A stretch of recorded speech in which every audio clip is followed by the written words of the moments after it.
माता पिता की आराधना करता है तभी तो हमारी इच्छाएं पूर्ति होंगी, क्योंकि हमारे पास माता पिता की सेवा रूपी बल है। जो माता पिता की अवहेलना कर देते हो 4 दिन की चांदनी, इसके बाद फिर अंधेरी रात, फिर वो जीवन भर वो शोक को प्राप्त होते हैं। आज तक हमको दुलार नहीं मिला जो हमें माँ से मिला था। आखिरी मिलन यही था कि आखिरी, बिल्कुल आखिरी मिलन हमारा उनका था। बस वो ऐसे गले लगा के वैसे जब ऐसे पीछे हाथ पीठ में फेरे ना, उस समय 13-14 वर्ष के थे, जा बच्चा भजन करो जाके। तो उस समय जो दुलार मिला था आज तक नहीं मिला। माँ से जो प्यार मिलता है, माँ जो गरम गरम रोटी बना के पवाती है, उससे जो पेट भरता है वो कहीं 56 भोगों में पेट नहीं भरेगा। उसका दुलार, उसका प्यार। लोग माँ को मारते हैं, अरे धिक्कार तुम्हारे जीवन को। जिस माँ ने 9 महीने गर्भ में रखा, उस माँ का चरणामृत पीना चाहिए। चैतन्य महाप्रभु कहते हैं, माँ यदि मैं अपने शरीर की चमड़ी उतार कर तुम्हारी जूती बना दूं तो भी कम है। माँ की महिमा अपार है। अपनी माँ और अपने पिता को सुख देना चाहिए, उन्हें भगवान मानना चाहिए। और माता पिता को भगवान मानकर सेवा करने से पुंडरीक जी यहाँ थे महाराष्ट्र में, तो आज भी विट्ठल भगवान जो खड़े ना, वो माता पिता की सेवा से रीझ कर पुंडरीक जी को दर्शन देने के लिए आए थे। जो माता पिता की सेवा नहीं करता वो कभी प्रकाशित नहीं हो सकता, उन्नति को प्राप्त नहीं होता। आज ऐसे नीच बच्चे हैं कि जिस माँ ने, जिस पिता ने पाला, उन्हीं को टुकड़े टुकड़े के लिए बाहर फेंक देते हैं, उनको मारते हैं, अनाथालय में छोड़ जाते हैं। अगर वो बिस्तर में टट्टी किए तो डंडा से मारते हैं।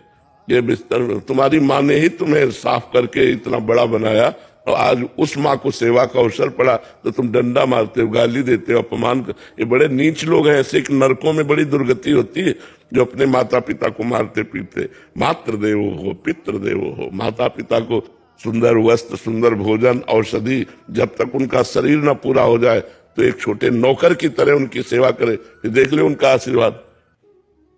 माता पिता का बड़ा आशीर्वाद काम करता है, पूरे जीवन भर काम करता है। जब हमारे पिताजी हमको घर लेने के लिए आए तो चुपचाप बैठा रहा, उनका खड़े हो। वो बड़े शासन युक्त थे और धर्मात्मा पुरुष थे। खड़े हो गए, रामचरितमानस सामने रखे हुए थे, खड़े हो गए। उनका ये क्या नाटक है, क्यों घर से भागा?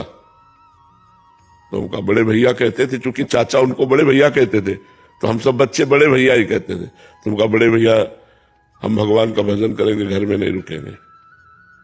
अरे उनका चलो हो गया भजन, चलो घर में चलो, वही भजन करो, खाओ पियो। हम लोग भजन नहीं करते क्या? हम लोग भी तो करते। हम काम ऐसा भजन नहीं करेंगे, आजीवन भगवान का भजन करेंगे और घर में नहीं जाएंगे। उनका पक्का, उनका पक्का घर में नहीं जाएंगे। तो ऐसे दोनों हाथ से ऐसे छाती से लगाया और कहा राम राम राम, ऐसे 3-4 बार राम राम कहते, पीठी में हाथ फेरा और बोले जाओ, जहां बैठोगे पुष्पों की वर्षा होगी। उनका आशीर्वाद। तो आज गली चलते हैं तो फूलों की वर्षा होती है। तो ये पिता के वचन, पिता का आशीर्वाद। हम माता पिता के आशीर्वाद से ही इस मार्ग में चले, ऐसा मनमानी नहीं चले। और बस बचपन से गुरु की कृपा का आश्रय लेकर, गुरु चरणों का आश्रय लेकर, गुरु जी के दिखाए हुए मार्ग से ही चले। इसलिए हमें लगता है कि अपने मनोरथों को, अपनी कामनाओं को दबाकर अपने माता पिता की इच्छा की पूर्ति करनी चाहिए, उनकी सेवा करनी चाहिए।